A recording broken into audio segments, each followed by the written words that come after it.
Welcome to Sweet Life Beat Life. We hope this video helps. Start by gathering what you need to insert dual SIM in the Z Flip 6. You need 2 nano SIM cards or 1 nano SIM plus 1 eSIM provision from your carrier. Carry a SIM ejector tool, small tweezers optional, and a soft cloth to protect the hinge and screen. Power off the phone to avoid electrical issues and unexpected network behavior. Backup contacts and remember carrier PIN codes before swapping SIMs to prevent activation delays. Work on a flat surface with bright light for visibility.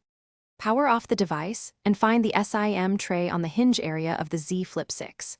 Use the SIM ejector tool to push firmly into the tray hole until it pops out. Remove the tray and place the nano SIM in the indicated slot with the gold contacts facing down and the notched corner aligned. If using 1 nano SIM and 1 eSIM, leave the eSIM slot empty and plan activation after boot. Carefully slide the tray back into the phone until it sits flush without force. Power on the phone to complete the physical installation step. When the phone finishes booting, open Settings and go to Connections, then SIM Card Manager to recognize both lines. Enable the second SIM if necessary and assign which line will handle voice and which will handle mobile data. For eSIM activation, scan the carrier QR code or enter activation details under Add Mobile Plan in the same menu.